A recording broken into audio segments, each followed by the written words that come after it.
Le 20 septembre 1792, quand Goethe s'exclame « Après avoir assisté à la victoire des troupes françaises à la bataille de Valmy, en ce lieu et en ce jour a commencé une nouvelle époque pour l'histoire du monde », il formule une vérité relative qui ne peut signifier que rétroactivement, à l'expresse condition d'adopter la conception qu'il se fait de ce qu'il nomme et forge, en le nommant, l'histoire du monde.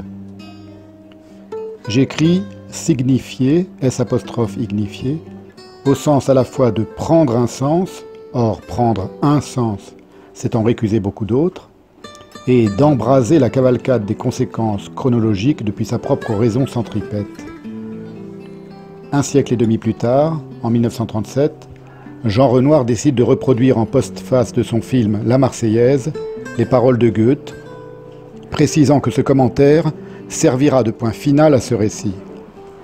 Imbibé de cette dramatique conception goethéenne du temps, Renoir entend que son propre découpage et cadrage emphatico-tragicomique des choses soit confirmé par un argument d'autorité qu'il estime, naïvement, imparable.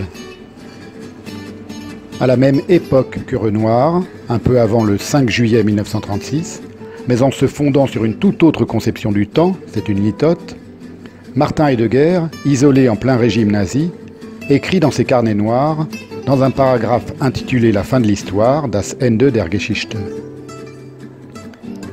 Ce cas de particulièrement malfaisant, das Tückische, le perfide, l'insidieux, le sournois, une époque histrionique, einer schauspielerischen Zeit, un temps théâtral, Schauspieler, acteur, confère la romanité tardive, précise Heidegger. Ce n'est pas tant que tout ne soit que spectacle et vacarme, que ce ne soit qu'en passant par là que le réel arrive à se faire valoir, c'est au contraire le fait que sur cette voie, on s'assure d'avance que tout ce qui pourra désormais rester digne de mémoire historialement, ce ne sera que ce qui satisfait à ce critère d'histrionisme. Quand toute mémoire originale, c'est-à-dire capable de mettre en question, est attaquée en ses bases, et quand malgré cela, il n'a jamais été autant question d'histoire et d'éternité de l'histoire, alors l'histoire ne peut plus que se précipiter vers sa fin.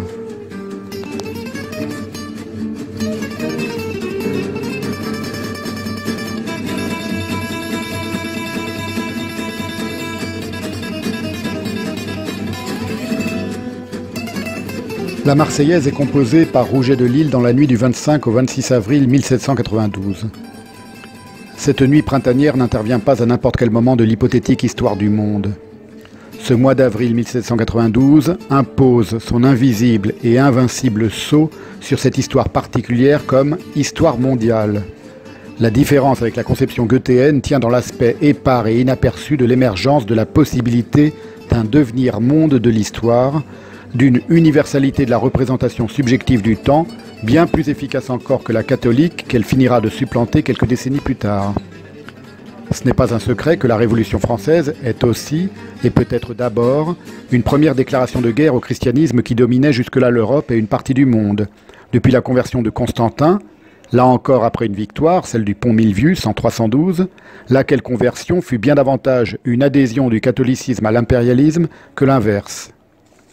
Le mot catholique est emprunté au grec katholikos, général, universel.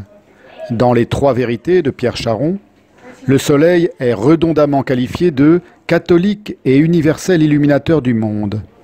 Pierre Charon est un clerc philosophe, théologien et moraliste du XVIe siècle, il meurt en 1603, très influencé par Montaigne. Il fait d'abord scandale par sa très relative défense de la tolérance religieuse dans son traité de la sagesse, paru en 1601 à Bordeaux, où il professe « Nous sommes circoncis, baptisés, juifs, mahométans, chrétiens, avant que nous sachions que nous sommes hommes. » Pourtant ces trois vérités, soit un seul Dieu, une seule religion, la chrétienne, une seule Église, la catholique, portent comme titre complet « Les trois vérités contre les athées, idolâtres, juifs, mahométans, hérétiques et schismatiques », où l'on constate que selon ce qu'on décide de citer ou d'occulter, la réalité en est immanquablement modifiée.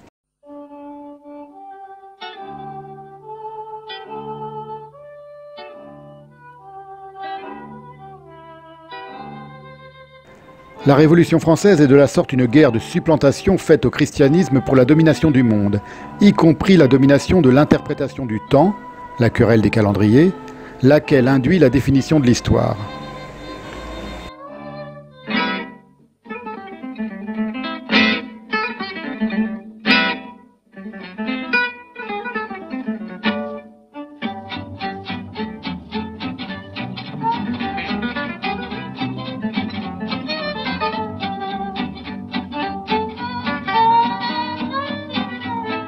Nietzsche l'explique clairement dans La volonté de puissance. Le christianisme, chez le prêtre juif lui-même, a flairé la caste, le privilégié, l'aristocrate. Il a supprimé le prêtre. Le chrétien, c'est le Tchandala qui récuse le prêtre, le Tchandala qui fait son salut lui-même. C'est pourquoi la Révolution française est la fille et la continuatrice du christianisme. Elle a ce même instinct hostile aux castes, aux aristocrates, aux derniers privilèges. Le 8e couplet de la Marseillaise, où apparaît le mot « Dieu », sera dès lors supprimé par Joseph Servan, ministre de la guerre et auteur en 1780 du traité « Le soldat citoyen » ou « Vue patriotique sur la manière la plus avantageuse de pourvoir à la défense du royaume ». Que dit ce 8e couplet ? Dieu de clémence et de justice, vois nos tyrans, juge nos cœurs, que ta bonté nous soit propice, défends-nous de ces oppresseurs, bis. Tu règnes au ciel et sur terre, et devant toi tout doit fléchir. De ton bras, viens nous soutenir, toi, grand Dieu, maître du tonnerre. Clémence, justice, bonté, règne, une allusion à Jupiter enfin. C'est trop ôter à celui pour qui tout est dû à Mars et selon qui il ne saurait être d'autre divinité que la guerre, d'autres citoyens que le soldat.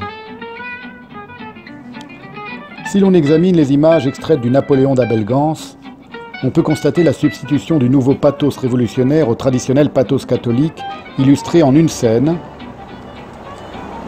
celle de Danton entonnant la Marseillaise depuis la chaire de l'ancien couvent des Cordeliers, saccagé,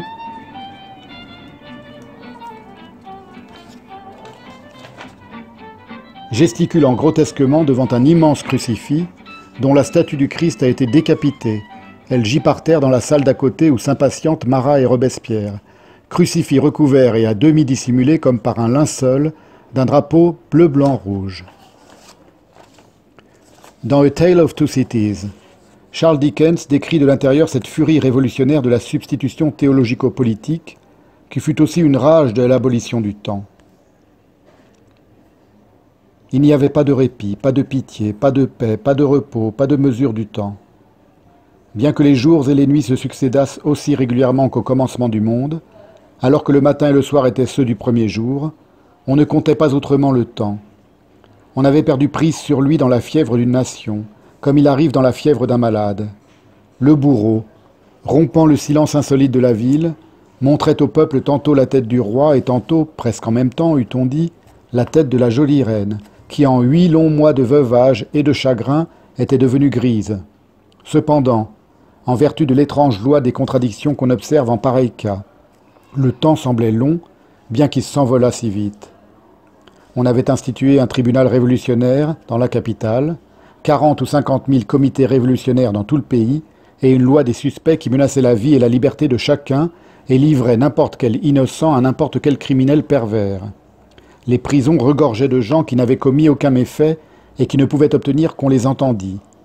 Pareilles choses devinrent l'ordre établi et naturel et, après quelques semaines, semblèrent avoir existé de longue date. Enfin, dominant tout cela, une hideuse silhouette se fit aussi familière que si elle avait été là depuis la création du monde, cette tranchante nouvelle venue, la guillotine. Elle était l'objet des plaisanteries populaires. C'était le meilleur remède pour le mal de tête. Elle empêchait infailliblement les cheveux de blanchir. Elle donnait au teint une délicatesse particulière. C'était le rasoir national qui rasait de près. Quiconque embrassait la guillotine regardait par la petite lucarne et éternuait dans le sac. C'était le symbole de la régénération de la race humaine. Elle supplantait la croix. Son effigie ornait des poitrines d'où la croix était bannie. On s'inclinait devant elle et on lui rendait un culte refusé à la croix. Elle tranchait tant de têtes que sa charpente rougie pourrissait et que la terre qu'elle souillait était saturée de sang. On la démontait comme le jouet d'un jeune démon, et on la remontait chaque fois qu'on en avait besoin. Elle faisait taire les éloquents, elle abattait les puissants, elle anéantissait la bonté et la beauté. En une seule matinée, elle avait décapité 22 amis de haute notoriété publique, dont 21 vivants et un mort, dans le même nombre de minutes. Le nom du puissant héros de l'Écriture sainte était échu au principal fonctionnaire qui la manœuvrait, mais avec une telle arme, il était plus fort et plus aveugle encore que son homonyme, et il détruisait chaque jour les portes du temple de Dieu.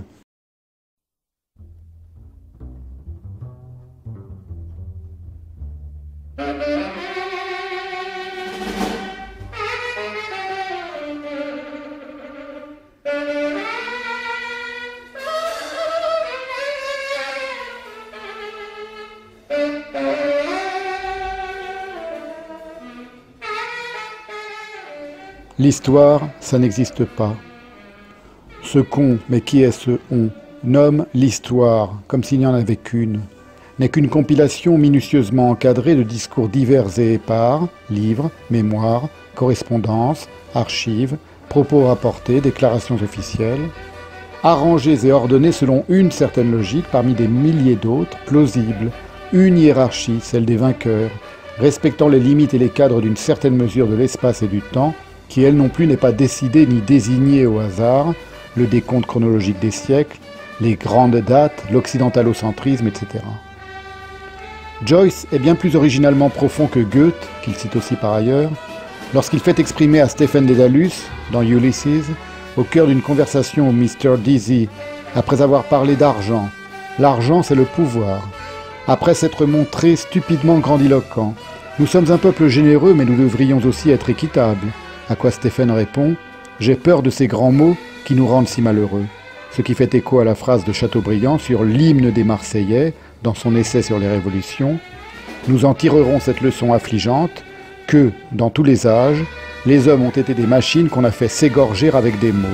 Après avoir tapé quelques pages à la machine à écrire sur l'épizootie, l'épidémie des animaux, que Deasy fait vaniteusement relire à Stephen, je tiens à ce que ce soit imprimé et lu.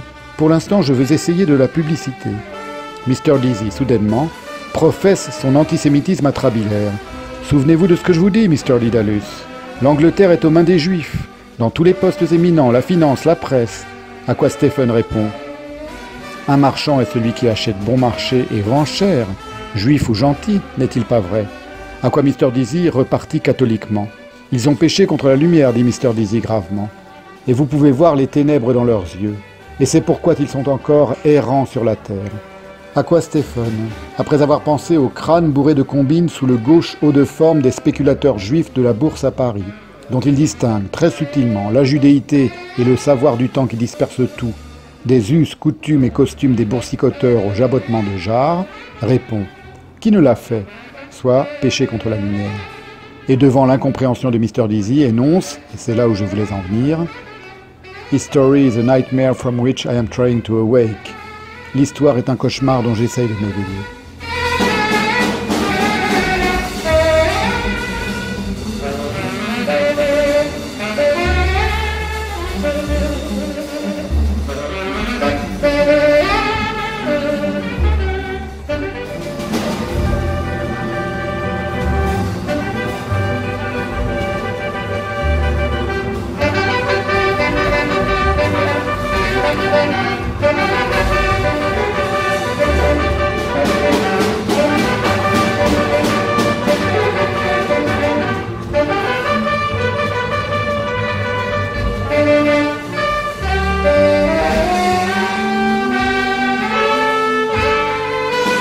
Il suffit d'examiner le mot à mot d'un discours, la Marseillaise en est un, avec une intelligence vierge d'idéologie pour que l'histoire s'invagine comme un gant et vous révèle ce que Balzac a nommé son envers.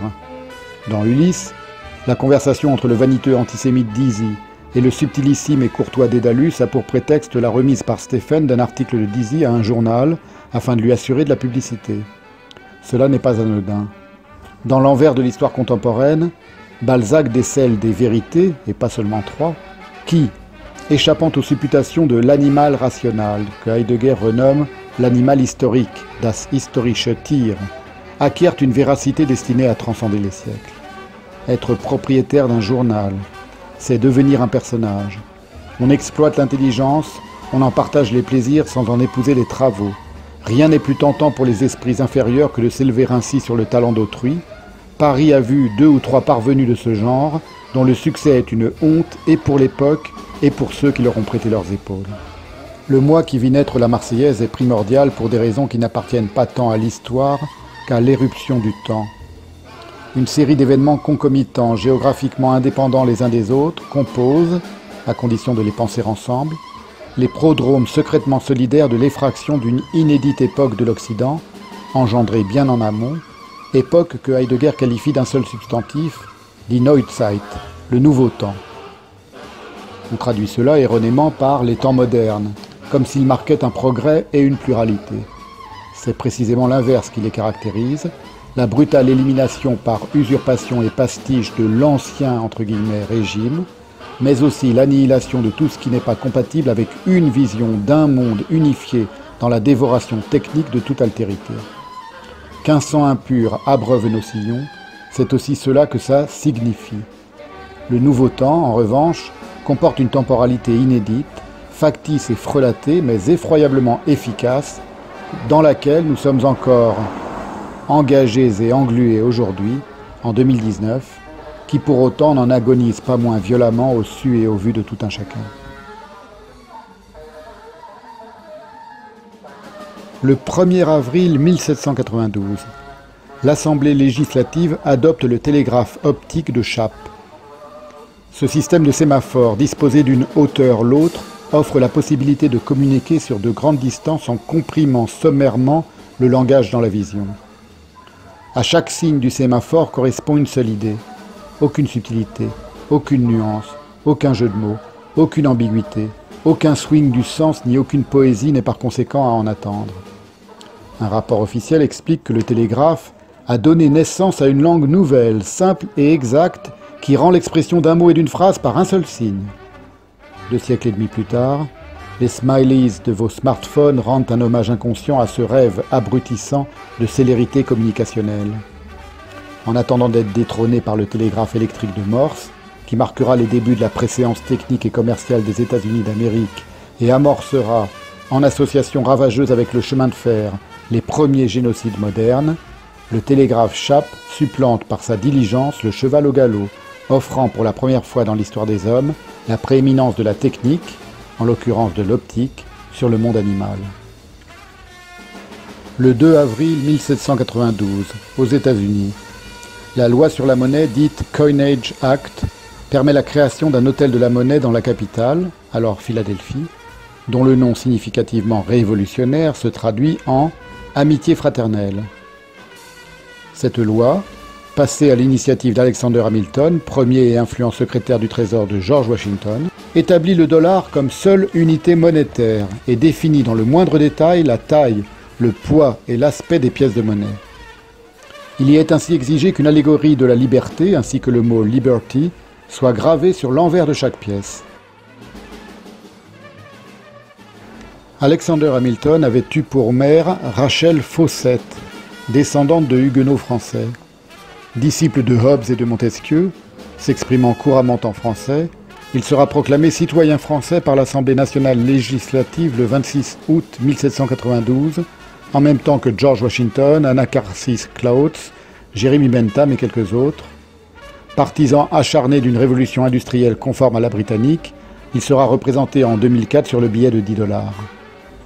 Dans Ulysse, lors de la scène avec Mr. Dizzy, Stephen Dédalus compare les souverains et les couronnes, symboles souillés par la cupidité et l'avarice, avec les coquillages, buccins et corilles et rhombes, monnaie d'échange périmée et obsolète, symboles aussi de la beauté et de la puissance, désormais sans valeur, collection d'un vieux pèlerin, trésor défunt, coquille vide.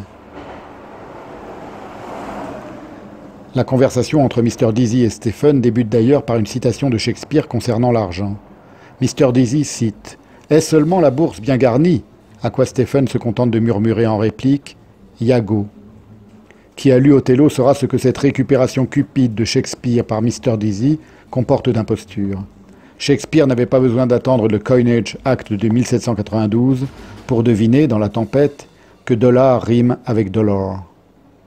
Ce 2 avril 1792, par conséquent, l'uniformisation capitaliste est prête à déployer son douloureux nivelage dévorant sur le reste du monde. Cette standardisation universelle est avant tout une mise à plat objectivante de tout ce sur quoi le regard porte. Car la création du dollar digne d'être vue n'est qu'un tenant. L'aboutissant de cette Weltanschauung qui racornit le monde à sa vision n'est autre que le spectacle contemporain théorisé par Guy Debord, dont la thèse 49 de la Société du spectacle le spécifie. Le spectacle est l'argent que l'on regarde seulement, car en lui déjà c'est la totalité de l'usage qui s'est échangée contre la totalité de la représentation abstraite. Il n'est donc pas exagéré de dire que le spectacle, en tant que destinée terminale du capitalisme, naît embryonnairement à Philadelphie le même mois que la Marseillaise à Strasbourg, ce que résume l'anecdote selon laquelle l'hôtel de Dietrich, domicile du maire de Strasbourg où sera chantée pour la toute première fois la Marseillaise, fut bombardé en 1870, puis démoli et remplacé par la Banque de France.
Le 4 avril 1792, en France, l'Assemblée législative instaure l'égalité entre tous les hommes libres.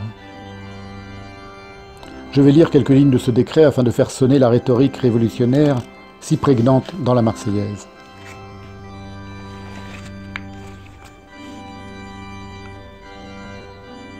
Loi relative aux colonies et aux moyens d'y apaiser les troubles, donnée à Paris le 4 avril 1792. Louis, par la grâce de Dieu et par la loi constitutionnelle de l'État, roi des François, à tous présents et à venir, salut. L'Assemblée nationale a décrété, et nous voulons et ordonnons ce qui suit. Décret de l'Assemblée nationale du 28 mars 1792, l'an 4e de la liberté. L'Assemblée nationale considérant que les ennemis de la chose publique ont profité des germes de discorde qui se sont développés dans les colonies pour les livrer au danger d'une subversion totale, en soulevant les ateliers, en désorganisant la force publique et en divisant les citoyens, dont les efforts réunis pouvaient seuls préserver leur propriété des horreurs du pillage et de l'incendie. Que cet odieux complot parois lié au projet de conspiration qu'on a formé contre la nation françoise, et qui de voix éclater à la fois dans les deux hémisphères. Considérant qu'elle a lieu d'espérer de l'amour de tous les colons pour leur patrie, qu'oubliant les causes de leur désunion et les torts respectifs qui en ont été la suite, ils se livreront sans réserve à la douceur d'une réunion franche et sincère, qui peut seule arrêter les troubles dont ils ont tous été également victimes, et les faire jouir des avantages d'une paix solide et durable, décrète qu'il y a urgence. L'Assemblée nationale reconnaît et déclare que les hommes de couleur et nègres libres doivent jouir, ainsi que les colons blancs, de l'égalité des droits politiques. Qu'on ne s'y trompe pas. L'égalité révolutionnaire ne concerne pas davantage les esclaves que les droits de l'homme ne sont universels. Liberté, égalité, fraternité sont les caches-sexes de leurs antinomies les plus radicales. Tout slogan ment, c'est son essence. Il suffit d'écouter n'importe quel discours de Macron pour s'en convaincre. Nietzsche à nouveau. Christianisme, révolution, abolition de l'esclavage, égalité des droits, philanthropie, amour de l'ennemi, justice, vérité. Tous ces grands mots n'ont de valeur que dans la bataille, comme étendard, non pas comme réalité, mais comme formule d'apparat qui exprime tout autre chose, voire le contraire. Le 5 avril 1792, George Washington emploie pour la première fois dans l'histoire des États-Unis le veto présidentiel. Certes, Monsieur et Madame Veto étaient les sobriquets de Louis XVI et de Marie-Antoinette, mais ils correspondaient peu à la réalité des bizarreries bordéliques de la domination d'Ancien Régime, telles que les décrit Chateaubriand. Un monarque faible et amateur de son peuple était aisément trompé par des ministres incapables ou méchants. L'intrigue faisait et défaisait chaque jour des hommes d'État. Et ces ministres éphémères, qui apportaient dans le gouvernement leur ineptie et leur cœur, y apportaient encore la haine de ceux qui les avaient précédés. De là ce changement continuel de système, de projet, de vue. Ces nains politiques étaient suivis d'une nuée famélique de commis, de laquais, de flatteurs, de comédiens, de maîtresses. Tous ces êtres d'un moment se hâtaient de sucer le sang du misérable et s'abîmaient bientôt devant une autre génération d'insectes, aussi fugitive et dévorante que la première. En comparaison, le premier veto de Washington marque l'apparition de la guillotine législative et annonce sans fracas ni froufrou la décollation de l'Ancien Monde.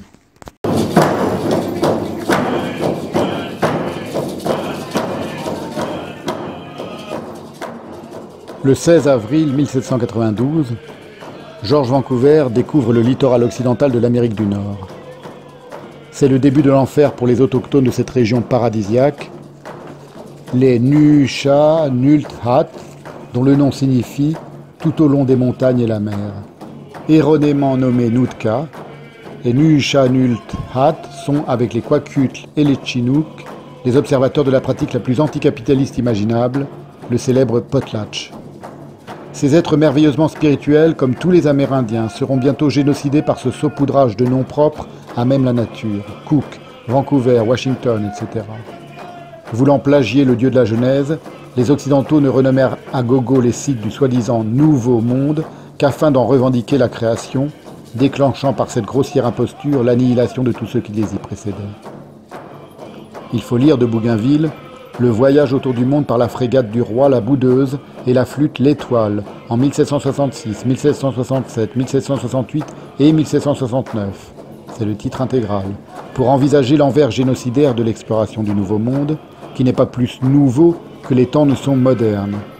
Voici un extrait poignant de Bougainville consacré à la tristesse à mourir des Indiens d'Uruguay, évangélisés par les Jésuites. Le peuple cependant était depuis 8 heures du matin distribué aux divers travaux, soit de la terre, soit des ateliers, et les corrégidors veillaient au sévère emploi du temps. Les femmes filaient du coton, on leur en distribuait tous les lundis une certaine quantité qu'il fallait rapporter filée à la fin de la semaine. À 5h30 du soir, on se rassemblait pour réciter le rosaire et baiser encore la main du curé. Ensuite se faisait la distribution d'une once de maté et de 4 livres de bœuf pour chaque ménage qu'on supposait être composé de 8 personnes. On donnait aussi du maïs. Le dimanche, on ne travaillait point, l'office divin prenait plus de temps, ils pouvaient ensuite se livrer à quelques jeux aussi tristes que le reste de leur vie. Et plus loin, au reste, les jésuites nous représentaient ces Indiens comme une espèce d'hommes qui ne pouvaient jamais atteindre qu'à l'intelligence des enfants. La vie qu'ils menaient empêchait ces grands enfants d'avoir la gaieté des petits.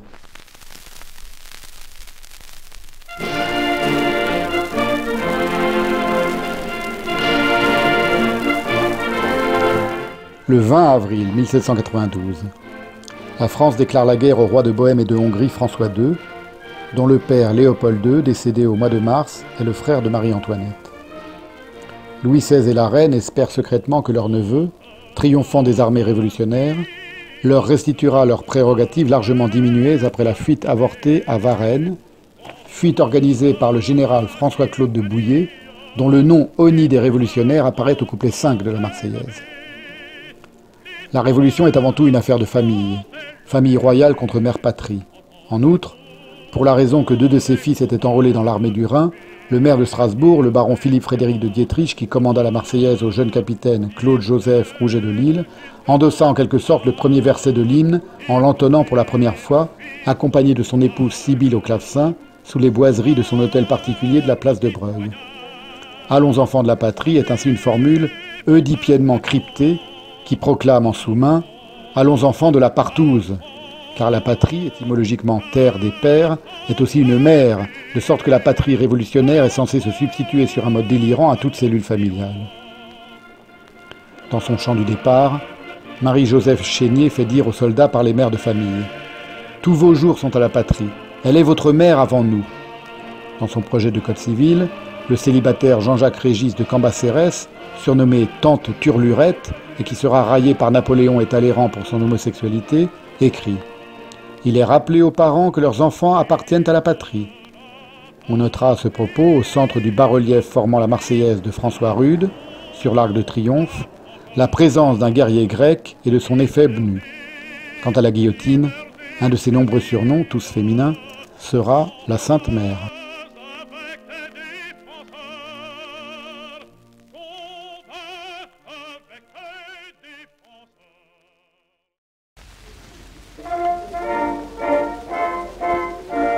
Le 25 avril 1792.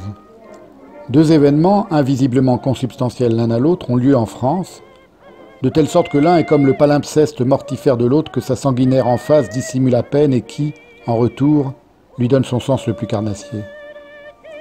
À Strasbourg, Rouget de Lisle compose dans la nuit du 25 au 26 le chant de guerre pour l'armée du Rhin, dont le fulgurant retentissement n'a d'égal que sa flagrante médiocrité littéraire.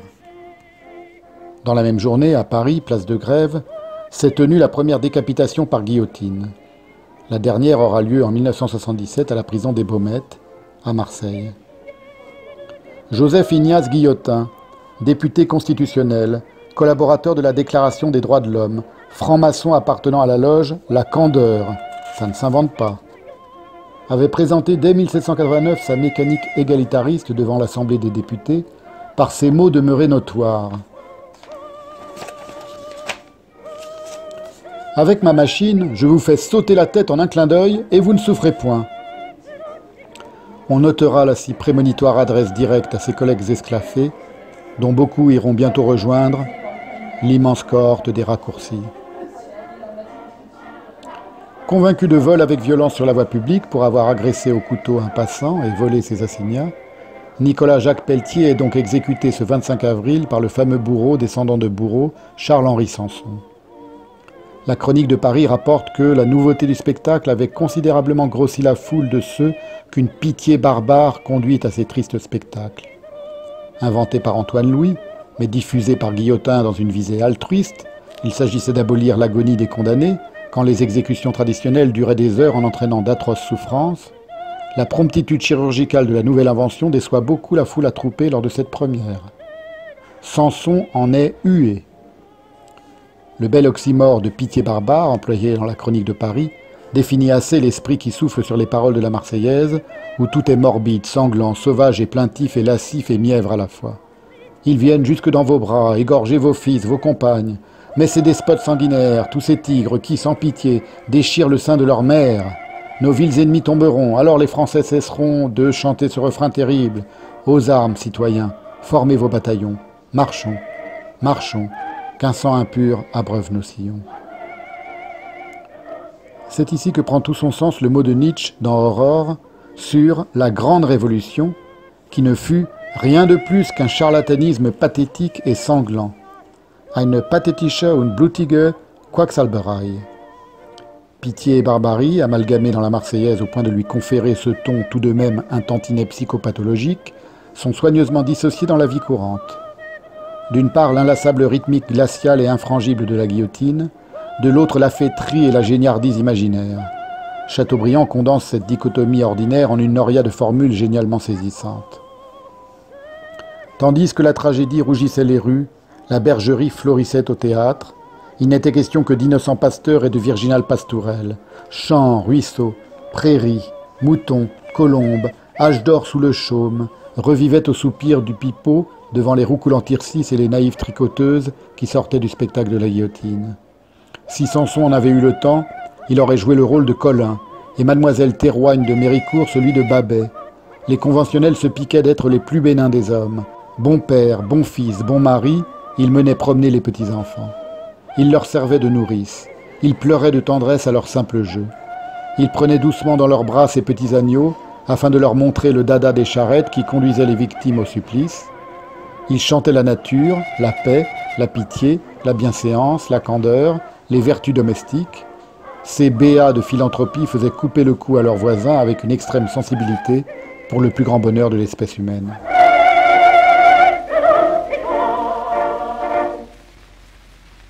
La machine à meurtre, La mécanique sépulcrale, comme la surnomme Chateaubriand, représente en somme ce que Lacan appelait l'objet petit a de la Révolution française. Objet essentiel, objet autour de quoi tourne, comme tel, la dialectique du désir. L'influence puissamment érotique de la mécanique décollatoire n'est plus à démontrer. Fouquier-Tinville jouissait de décolleter les plus jolies femmes de Paris. Il aimait le spectacle des guillotinades, rapporte Cabanès, surtout lorsque c'était le tour des belles et jeunes femmes. C'était une âpre volupté pour l'homme rouge de voir tomber dans le panier ces têtes charmantes et leur sang vermeil ruisseler sous le hideux couperet. Tous les surnoms du hideux couperet sont féminins. Louisette ou Louison, d'après le chirurgien Antoine Louis, la fille à Charlot, Charles Sanson, la veuve, la guillotine, etc. Elle devient un motif à la mode. Les femmes s'emparent sous la forme de broches, sautoirs, bagues, épingles, boucles d'oreilles. Le premier décapité d'une guillotine neuve est dit « montez sur mademoiselle », etc. Quant aux tricoteuses, elles n'ont jamais rien dissimulé de leur perversité au point qu'on finit par surnommer ces furies les lécheuses de guillotine. La devise de Guillotin, tirée d'Horace, est « Quid verum atque decens curo et rogo et omnis in hoc sum ». Mes soins et mes interrogations sont à la recherche de la vérité et de la bienséance, et je n'ai pas d'autre but. La réalité, sous ces belles paroles rationnelles, c'est que pour assouvir la voracité libidinale de la nation française, au raffinement qualitatif de la question et de la sellette va bientôt se substituer l'implacable rigidité quantitative des décollations à la chaîne. Le XVIIIe siècle finissant consacre l'insurrection de l'esprit de géométrie contre l'esprit de finesse. L'ajustement universel par la décollation sans douleur à un rythme pré-industriel est bien digne d'une société qui se prépare à confier l'essence du pouvoir au calcul et à la machine. Les atrocités de la mise à la question relevaient encore d'un sadisme sociétal, comme disent les décérébrés contemporains, qui prenait tout son temps. Désormais, le nihil est pressé d'en finir avec la finesse. La tête vole, le sang jaillit, l'homme n'est plus, formule le laconique Guillotin. Insistant sur la célérité spectaculaire, au sens banal, de la guillotine, un admiratif rapporteur du comité de salut public compare carrément la décapitation foudroyante à un tour de prestidigitation. Samson et ses élèves guillotinent avec tant de prestesse qu'on croirait qu'ils ont pris des leçons de Comus, surnom de Nicolas-Philippe Ledru, scientifique et illusionniste célèbre sous Louis XV et Louis XVI, à la manière dont ils escamotent leur homme. Escamotez-moi ce sapiens superflu que je ne saurais supporter, tranche la déesse raison. L'impatient Fouquier-Tinville ne rêvait-il pas d'installer la guillotine dans les salles d'audience pour accélérer encore l'escamotage? L'étrange mois d'avril 1792 préfigure ainsi l'emballement prochain d'une machine thermodynamique dont le combustible sera le sang humain et la vapeur le dernier souffle des suppliciés. D'ailleurs, à partir de la première exécution politique, dès l'été 1792, la guillotine n'est plus démontée et est déclarée officiellement permanente. Alors la ritournelle des décollations s'emballe, ivre de sa propre logique mortifère, ce vertige attisé par le sang humain qui est palpable de part en part de la Marseillaise, la terreur aussi, comme la France révolutionnaire qu'elle parangonne si implacablement, change brutalement de régime. La terreur n'est autre chose que la justice prompte, sévère, inflexible. Elle est donc une émanation de la vertu, grince Robespierre. Une belle boucle dialectique est bouclée. La terreur émane de cette vertu dont les traces macabres guident les enfants dans la carrière de leurs aînés, selon leur couplet de la Marseillaise. Impatient d'accélérer et d'augmenter toujours plus la massification du massacre, Barère, le troubadour de la guillotine, dixit Chateaubriand, regrettait qu'il n'en existât pas à 7 fenêtres pour mieux déblayer les prisons. Cet instrument fait tout, c'est lui qui gouverne, résume-t-il. Les génocides des siècles suivants nous ont un peu blasés concernant le chiffrage de l'atrocité, mais il s'agit de saisir ce qui, par essence, naît là. À la lénifiante laxativité de son verbiage vertueux correspond l'astringence du pouvoir sous les auspices de la plus impitoyable des mathématiques sévères. Précurseur de la perversité nazie, Fouquier-Tinville tient, avant les procès, un compte précis du nombre désiré de coupables quotidiens, s'arrangeant pour que la justice expéditive se plie coûte que coûte à son algèbre macabre. C'est ainsi que, pour faire le nombre, Il rappela sur la charrette une femme d'abord relaxée qui s'était déclarée enceinte. Nietzsche, dans Humain trop humain, c'est un ensemble de traits quasi déments, histrioniques, bestialement cruels, voluptueux et surtout d'une sentimentalité toujours prête à se griser d'elle-même qui constitue le fond proprement révolutionnaire. Il s'agit là, pour emprunter une nouvelle image à Lacan, du point de capiton symbolique de la Révolution française. C'est la guillotine qui confère à la Révolution sa puanteur pré-génocidaire typique de l'humanisme infatué de la technique. Lacan, dans son séminaire daté du 11 mai 1955, explique « Il y a autant d'humanisme qu'il y a eu de révision. Nous avons peine à nous faire une idée de ce qui s'est passé chaque fois qu'il y a eu une révision du discours sur l'homme, parce que le propre de chacune de ces révisions est toujours, au cours des temps, amorti, atténué, de sorte qu'actuellement, et toujours d'ailleurs, le mot humanisme désigne une espèce de sac dans lequel pourrissent tout doucement, entassés les uns sur les autres, les cadavres de ces surgissements, de ces apparitions successives d'un point de vue révolutionnaire sur l'homme. »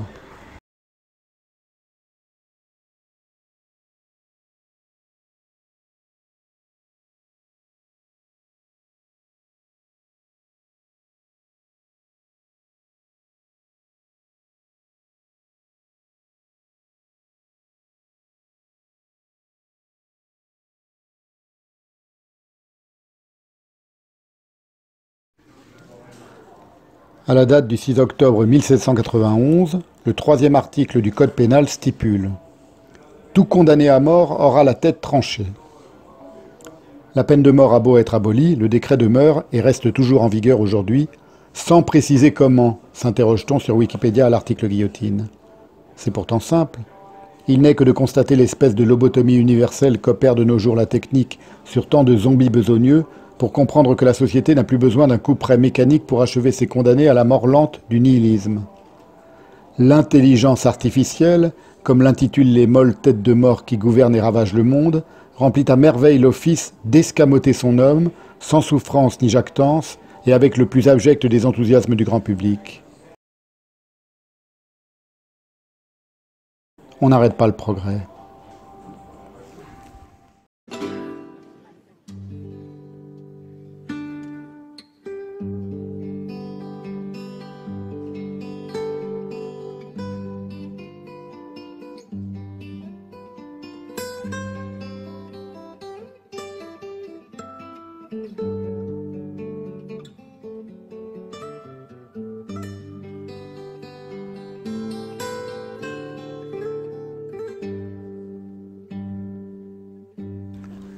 J'aimerais lire en conclusion un autre hymne que Baudelaire, ébloui et attendri, écrit-il, qualifia de Marseillaise du travail. Il s'agit du Chant des ouvriers de Pierre Dupont, conçu en 1846. Nous, dont la lampe, le matin, au clairon du coq se rallume, nous tous qu'un salaire incertain ramène avant l'aube à l'enclume, nous qui des bras, des pieds, des mains, de tout le corps luttons sans cesse, sans abriter nos lendemains contre le froid de la vieillesse, aimons-nous, et quand nous pouvons nous unir pour boire à la ronde, que le canon se taise ou gronde, buvons à l'indépendance du monde. Nos bras sans relâche tendus, aux flots jaloux, au sol avare, ravissent leurs trésors perdus, ceux qui nourrit et ceux qui parent. Perles, diamants et métaux, fruits du coteau, grains de la plaine, pauvres moutons, quel bon manteau ils se tissent avec notre laine. Aimons-nous, etc. Quels fruits tirons-nous des labeurs qui courbent nos maigres échines? Où vont les flots de nos sueurs? Nous ne sommes que des machines. Nos babelles montent jusqu'au ciel, la terre nous doit ses merveilles. Dès qu'elles ont fini le miel, le maître chasse les abeilles. Aimons-nous, etc. Au fils chétif d'un étranger, nos femmes tendent leurs mamelles, et lui, plus tard, croit déroger en daignant s'asseoir auprès d'elles.